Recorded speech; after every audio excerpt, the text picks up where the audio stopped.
Hello, everyone. I'm John Ball. I'm the founder of pattern theory, which is how brains work and we can apply it to language. And I'd like to introduce Chris Lonsdale. Hello, Chris. Hi, John. How you doing today? I'm going really well. Maybe you should tell us something quickly about yourself so I know who I'm talking to. All right. I'm I'm a psychologist, linguist, educator, entrepreneur, based in Asia. I am a published author in China, having written a bestseller in Chinese, penned in Chinese, not translated. I've got a TEDx talk on how to learn any language in 6 months. And for the last 15 years or so, I've been developing and making available to China a system called Kung Fu English, which helps Mandarin Chinese people master English, because English learning has been a major challenge for them over the years. And so I went back to the basics. How do people learn a language? How can adults learn a language? And put that into a system that makes that knowledge and that approach available to everyone. I was fluent in Mandarin from zero start in 6 months after I went to China at 21. And Wow. At 24, 25, I was in Hong Kong and I became fluent in Cantonese in roughly the same time frame. That sounds amazing. Do you think we'd be able to work together and bring maybe my AI together with your work and produce something? I think that would be absolutely ideal. And the reason is that the language learning process, it's about 80% input. It's listening, it's responding to what you're hearing, not forcing yourself to speak, but you do need to get to a point where you have to actually open your mouth and talk to somebody. And that requires a two-way interaction. So Right. yes, to be able to do that in a device, in a computer, have a digital avatar that actually understands you would be awesome. What would we call it if we were to work on that? Oh, I think you've already got the name. Speech Genie. Speech Genie. That sounds like the most awesome language learning system since language evolved, Chris. It absolutely is. What would be the first? The first is your brain. The human brain is absolutely fantastic at picking up a language, using language flexibly, creatively. No single utterance is the same as a previous one, other than the sort of ritualistic things that we do every day. But yeah, the human brain is absolutely awesome at picking up language and using language. And a system like Speech Genie makes the language learning process very, very effective because it meshes with what the brain knows how to do and does very, very well. Well, let me just test you here against some science. Here's some work that I was reading lately with Patricia Kuhl. So in a 2010 TED Talk, she was talking about how language learning works. She's one of the experts in language learning for many decades now at University of Washington. And in this graph, she shows how up till about age 7, children are effortlessly learning language. And then it drops off where it's harder to learn the language after age 7, right through to 17-year-olds who are at the minimum learning capability. And it sounded like in your example, you were able to start with no Mandarin and learn it when you were about that age. Yeah, 21, 22 was when I started the Mandarin. Right. Imagine how good you would have been if you'd started earlier.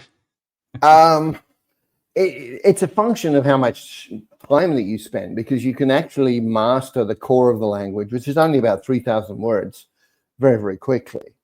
Then after that, your competence in the language is a function of how much you actually reading things of interest, and then your vocabulary and your usage is building over time. And it's not slow and it's not fast. It's just consistent. So in your mother tongue, you're reading novels, you're reading the newspaper, you're reading technical papers, whatever it is, and that will increase your vocabulary and your understanding of the language over time. Hmm. And the more that a person does it, then the more educated they are because they've met more words. But the core of the language, roughly 3,000 words, gives you 98% of anything you're going to need in work or life. And that pretty much is saying that you've got that language. It's part of you then. Right. Well, look, let me just throw a couple more scientific issues at you. On that, in terms of the language learning, it also has some other problems. It's the pronunciation, it's the recognition of the sounds. There's the well-known experience where the word raw and law in Japanese may not be detected because in the Japanese language, they don't make that distinction. Have you had any experience with what looks like in this graph here a fundamental limitation where the Japanese infants by 12 months of age have lost a lot of their ability to detect that distinction? If you're okay, so let me use a metaphor, right? If you only play tennis with your right hand and you play tennis right-handed for 20 years and someone asks you to play tennis with your left hand, you're going to do a very bad job of it. I know that one from experience. Okay. If you use both hands to play tennis, you're going to become very good at both hands. Right. Yes. Now, but what happens is basically any physical skill, and language in many, many ways is a physical skill. It's not knowledge. And big mistake people make is they treat it as knowledge. It's not. It's a physical skill, and it's made up of subsets of skills. Right? If you are putting your attention and your effort into building a skill in one particular direction, you come to rely upon that skill, and trying to do it another way becomes more and more difficult because at the end, we're all basically lazy. Right? Okay, right. Does that make sense? It does. So it's possible to, despite this research on babies and their brains specializing over a period of time, perhaps it's not a limitation where you just have to give up and say, well, now I'm 20 years old, I can never learn another language. Exactly. This whole thing that you've just answered the question with that word specialization, right? If you specialize in one direction, you're not specializing in another direction. So the relative skills are growing apart from each other. And there's very, very interesting work on the human brain and human brain plasticity. There's a book called The Brain That Changes Itself, I think. Basically, people are stroke patients, right? If one of their arms is not functional, the way that you actually get that to heal is to tape down the good arm. By taping down the good arm, you're forcing the brain to go to the other side and to reconnect to that injured pathway. If you don't do that, then that bad arm stays bad because the person is functional trying to get around in life just with the one good arm.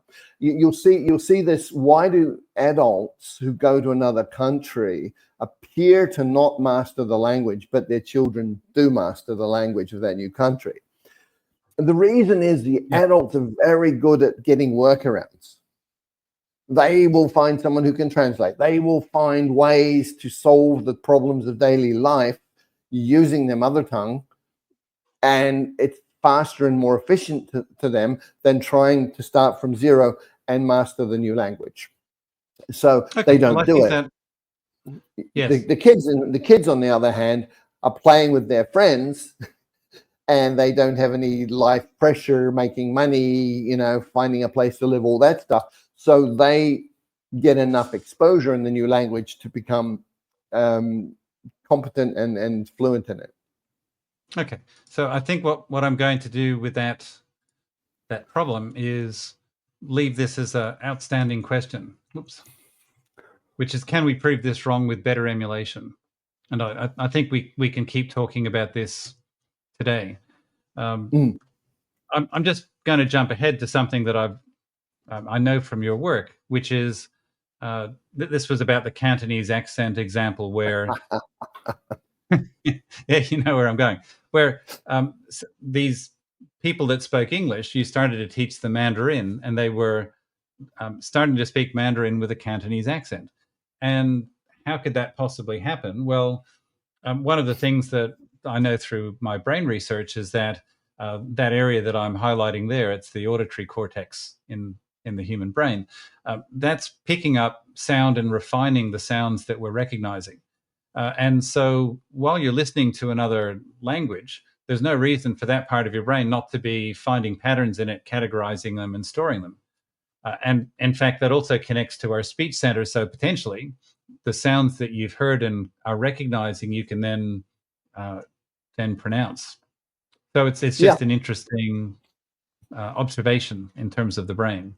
Oh, I was gobsmacked, because basically this was like people in their 40s, on average, and we were using Lozanoff's accelerated learning process for them to get Mandarin. Okay. And literally, the minute they started trying to say things, it was Cantonese in terms of the pronunciation. It's the same, Right. Yes. the same words, but it was Cantonese pronunciation, and very correct Cantonese pronunciation. It would be the way that a Cantonese speaker learning Mandarin would be speaking Mandarin with a heavy accent. Hmm. So yeah, That sounds clearly, like a very go on. It's a very interesting scientific observation, because one of the points I'll often make when I'm talking about brain science and AI is that the observations are the pure science. It's what we can see happening, and then our job is to model it so that we can replicate it in science. And it sounds like that observation's very powerful for what the brain's doing when it learns language. Well, one of the other observations is, if you get somebody to listen to a target language, a language that they want to learn, with no requirement to understand it and no requirement to respond, but just listen to it the way that you would listen to birdsong, then over time, and fairly short period of time, it becomes very clear. From fuzzy, mushy, they can't hear the distinctions between different sounds, they can't hear word transitions. It becomes clearer and clearer and clearer over time. And I had that experience where we produced a product called Rhythmic Spanish. And I was listening to the soundtracks,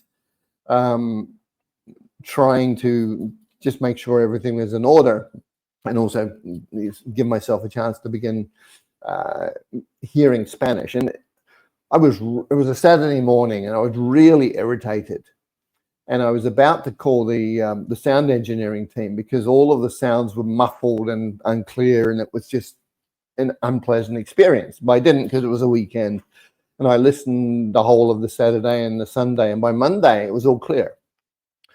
The problem was not the audio track. The problem was the filters in my auditory system that were not used to the Spanish sounds, but being exposed to them over 10, 12, 15 hours, that blockage went away. Interesting. I had a very similar experience. We with the AI system I built that does the language conversion from text to meaning.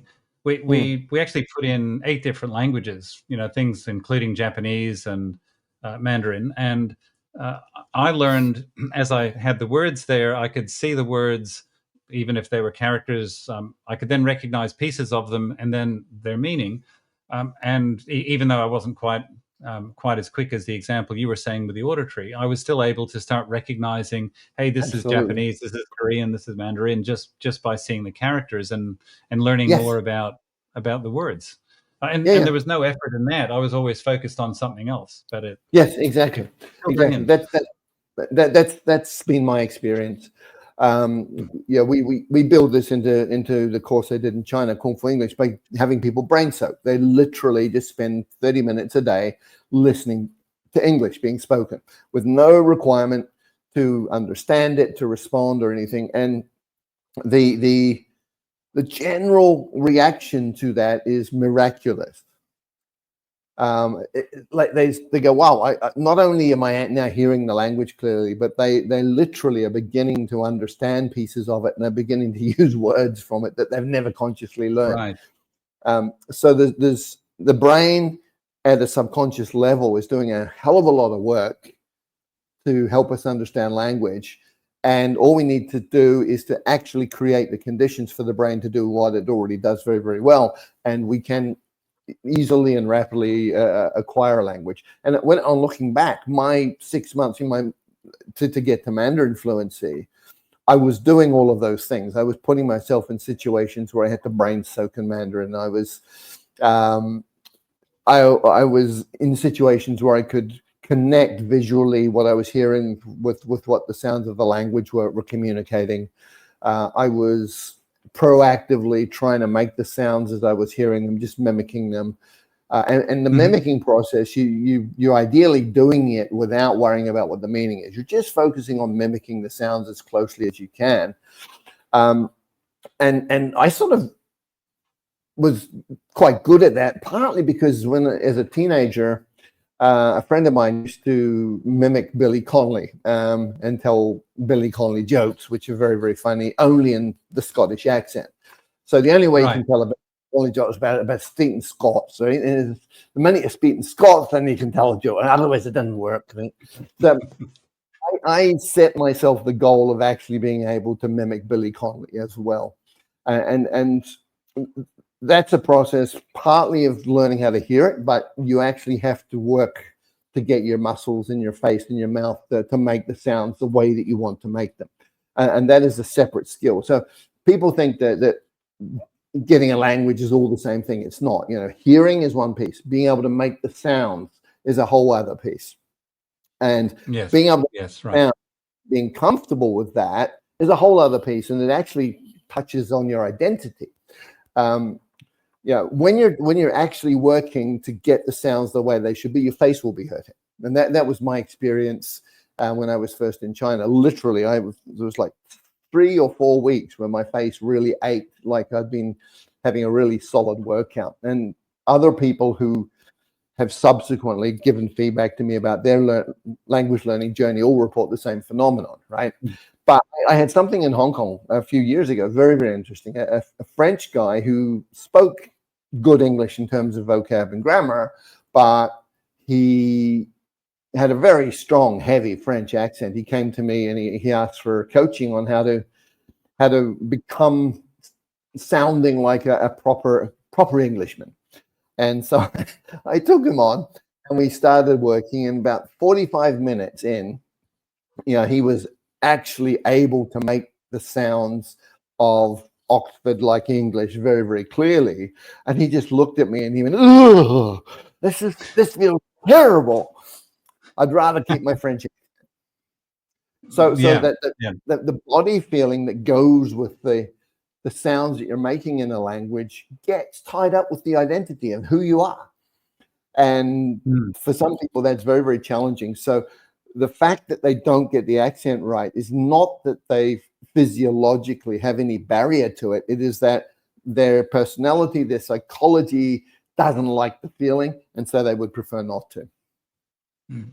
One of the things I find, Chris, I've just gotten back from Japan, and when you're talking to a native Japanese speaker, even if you know a few words, it's awkward to try and say it. So the idea that I could just go to Japan and start trying to speak Japanese doesn't really work for me, because it's just a very embarrassing situation to try and say a word and then get a whole stream of information back that I don't understand.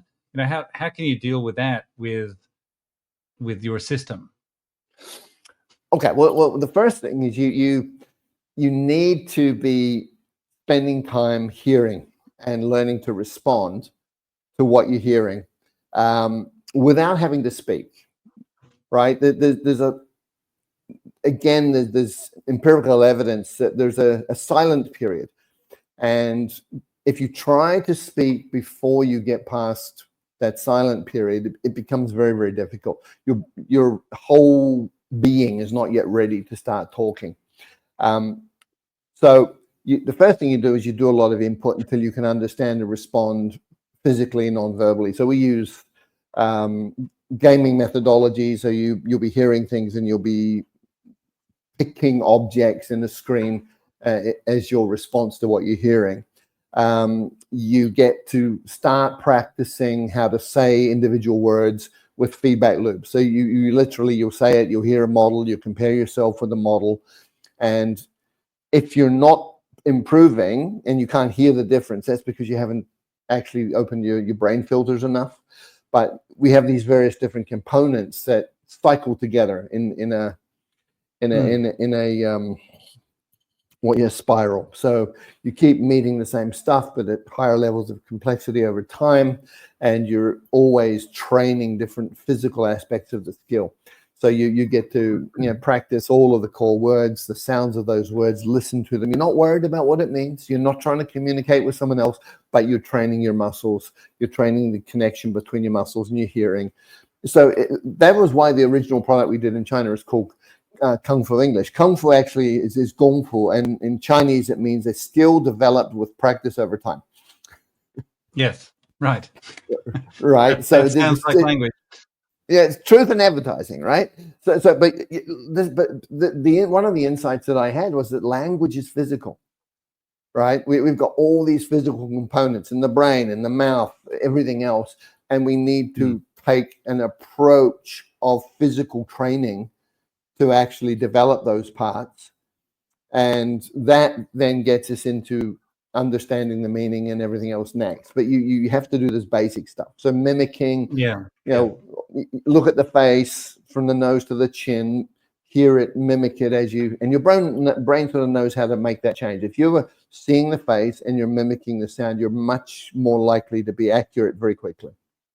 Right. I actually put a couple of slides together that show what's going on in the brain when we're learning things, because pattern theory is all about how regions of the brain perform specific functions, connect together, but they never do what computers do, which is encode information and send it around. That computational model has been the one that everybody's been applying since the 1950s, since computers started to be developed. Right. So let me just show you a couple of diagrams here. So in this one, so there's the human brain. The left side's normally where language is, and that's the auditory cortex in blue. But we can look at this one, and what we're seeing here is that was this area here was the region where the auditory information comes into the brain. But if we go down here, this is where words are recognized. This is known as Wernicke's area, where we comprehend language. And then as it projects forward, this is Broca's area, where it controls the muscles required in order to speak. Is your mouse over, or I'm not seeing the mouse moving over it? How about if I do it this way? So, there's the area that where the auditory sound comes in. Words are recognized here, projected to Wernicke's area, which is around here. And then there's this big bundle of fibers that connect from the temporal lobe, where sound is being handled, to the frontal lobe, where the motor control takes place. So this is Broca's area here, and the motor control for our mouth and lips and breathing sort of down around this area. So the interesting part is this arcuate. This arcuate connection is automatic. So when you hear things as in a baby, when we're looking at the brain activation, you've got a fair bit of activity taking place here because it's auditory, and that's where words are being recognized. But they could also see that Broca's area was quite active. So even if the child wasn't speaking, there's still that connection with the motor area. So it's like the sound is being mimicked in the brain and trained for that recognition later. Exactly. It's all automatic. Exactly. I don't know how you teach somebody to listen and pick out sounds. Well, here's the thing, right? In my experience, you listen until you can hear the sounds, until they're all clear, and then you start trying to make those sounds. So I would have a discipline. I would have some sounds that I was working on, and I would just be walking to the subway or whatever, and I would literally be going over these sounds that I could hear in my head and trying to replicate them through my mouth and my vocal cords. And I would be Right. listening to what was coming out and trying to map it to what I was hearing in my head. It Uh, sounds like the exact process that babies use when they're learning language. I mean, I used to hear about how babies babble with all of the phonemes, all of the sounds that are in the world's languages, like 800 of them. Babies make those sounds when they're 6 months of age. But by the time they're 12 months of age, they only babble in the phonemes or the sounds of the language that they're learning. If they're learning two well, languages, they can babble in both of those. But it's interesting. There's just that connection in our brains that helps us learn the language. in Kung Fu English, I have a trance induction audio, which I encourage people to use at night just before they go to sleep, and to go into a babbling state and to babble themselves to sleep. Wow. I'm looking forward to doing this new course when we built it. That's for sure. Right? I mean, you look at what babies do, and then you look at how kids, teenagers are taught language. These are two totally different worlds.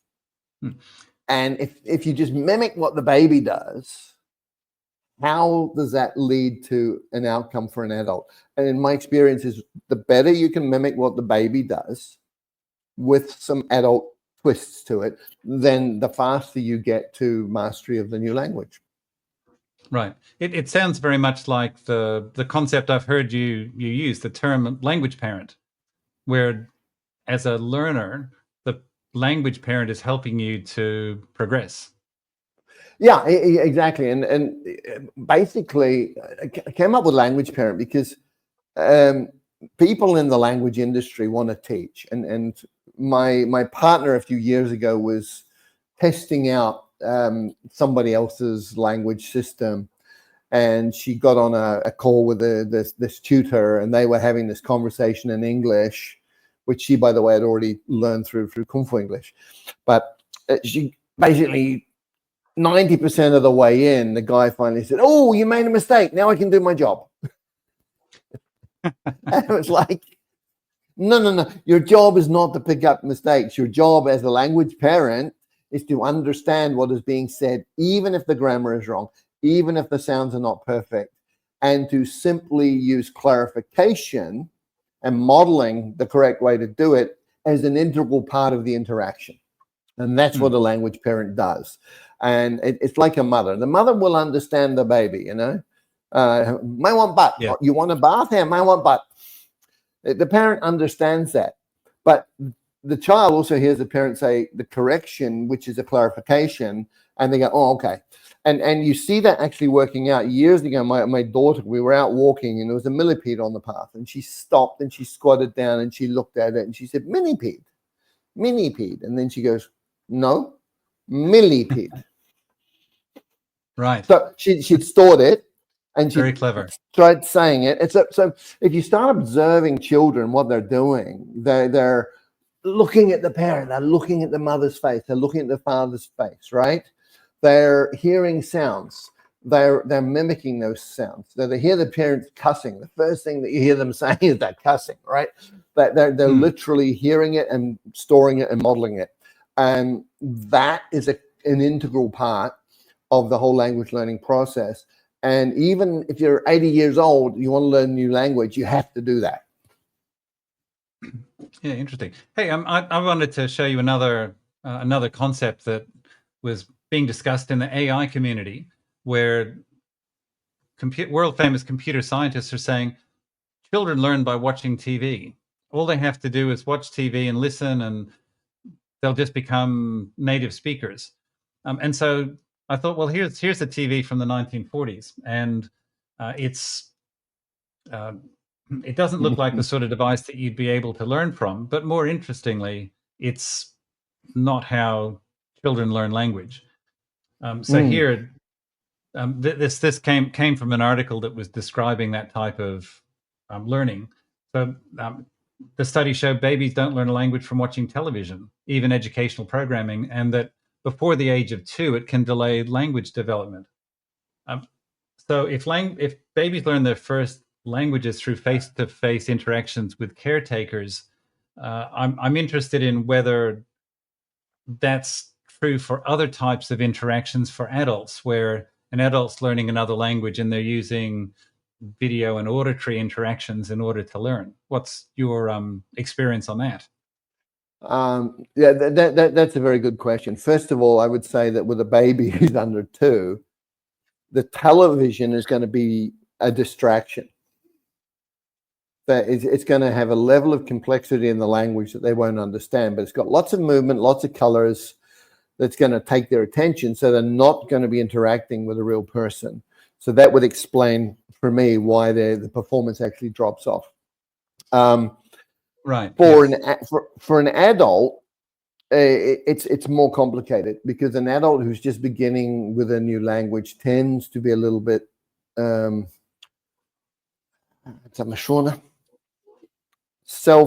not confident.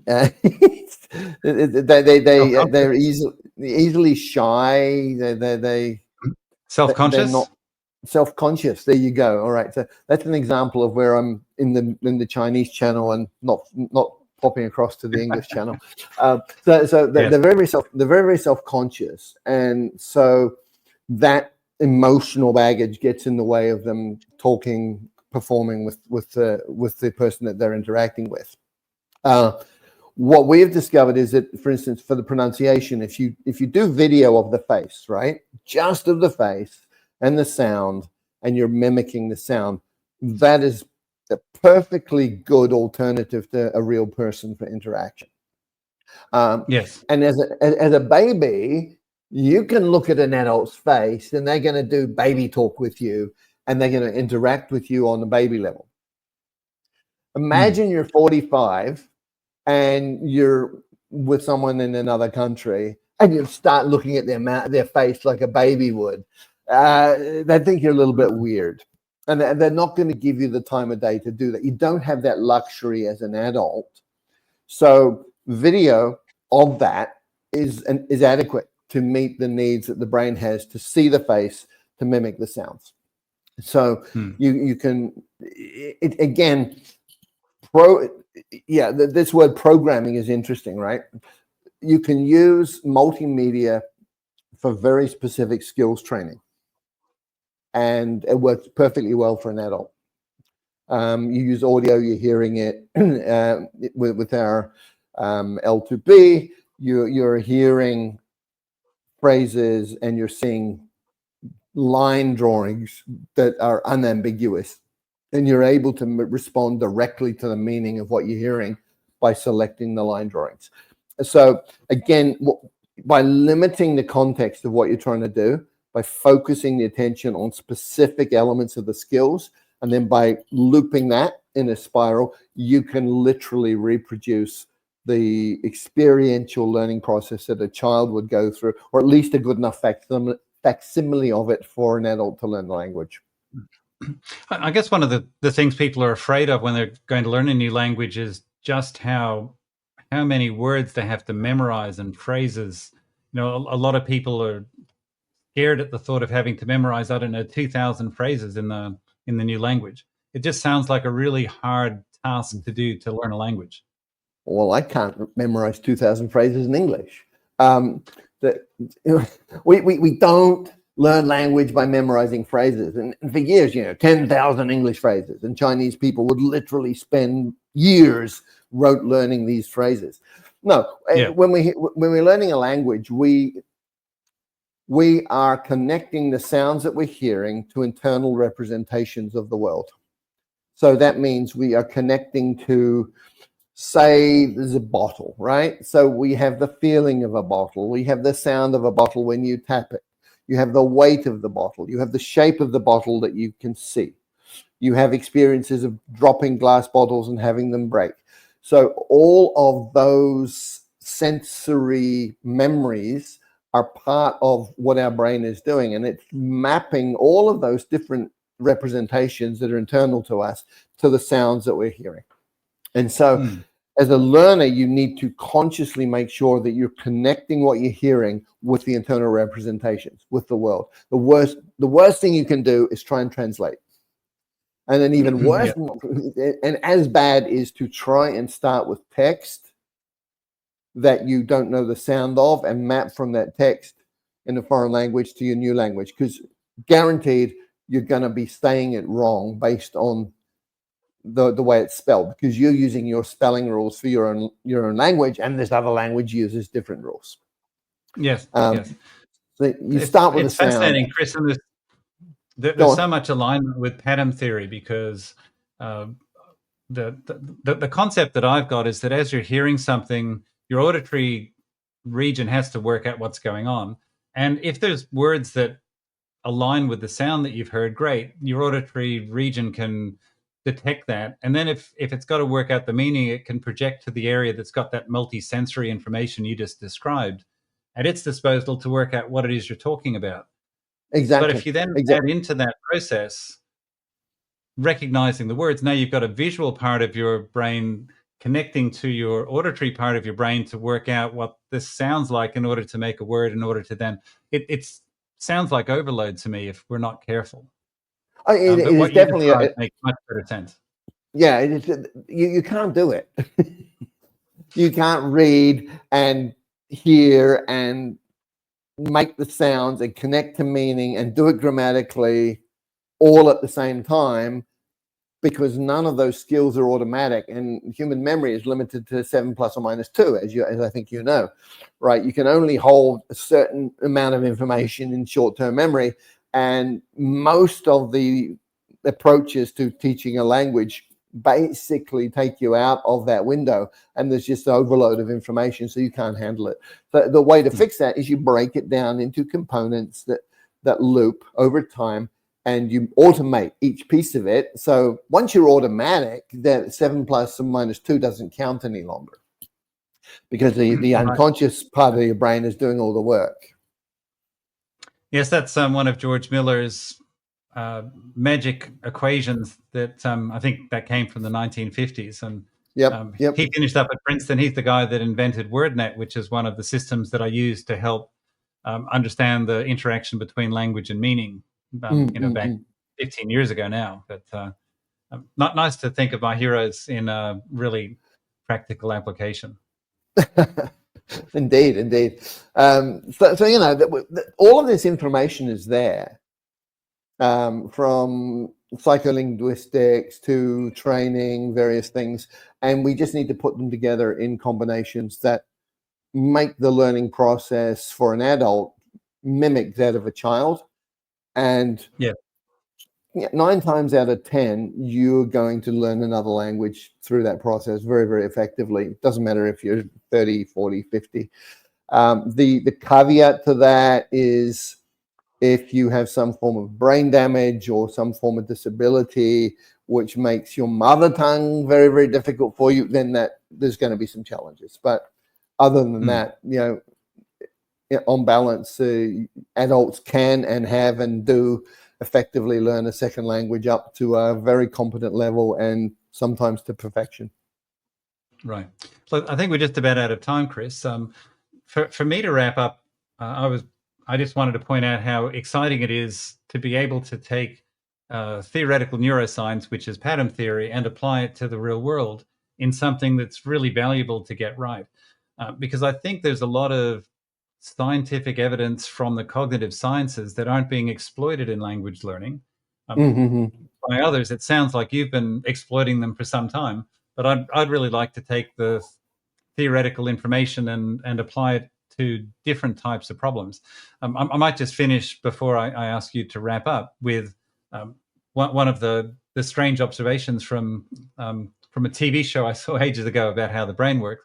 And there was this guy that had a stroke, and they're trying to talk to him, and he's just stuttering. He can't produce words. It's terrible.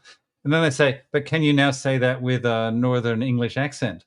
And the guy, I don't do Northern English accents, but the guy then breaks into this beautiful prose explaining about his problem and what he can't do. And it seemed like a trick, but it was just genuinely one of those strange brain things that he could pronounce all this with that accent, but not with his native one.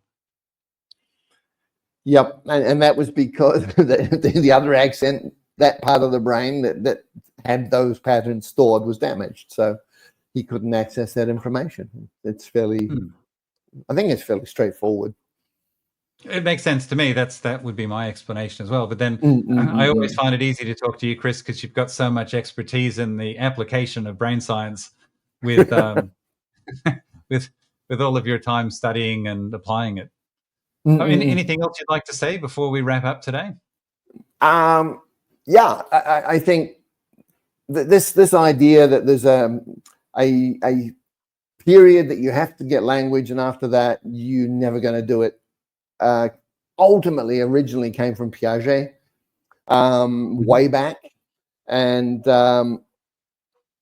when I was doing my psycholinguistics paper, like 1980 or something, I literally wrote, Piaget's wrong, I'm going to prove it.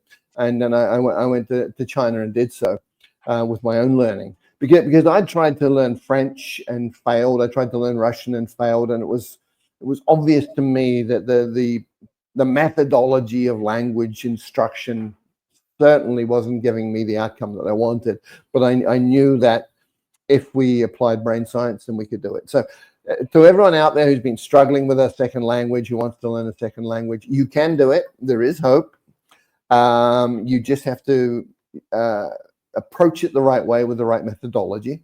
For you as a learner, basically you need to reactivate the innate wisdom of the baby, of the young child, and apply that in how you learn. And if you're looking for support, then what we're doing with Speech Genie, creating a tool to allow you to re-experience growing up again, but in a second language, is coming soon. And if you can give us some support, then we will get that out to everybody as fast as we possibly can. Fantastic, Chris. Thank you very much. Thanks for joining me today. And to everybody else, I'm looking forward to doing more of these as we start working on this new project. That'd be great. I look forward to having more conversations and really getting into some of the details of this work. Tremendous.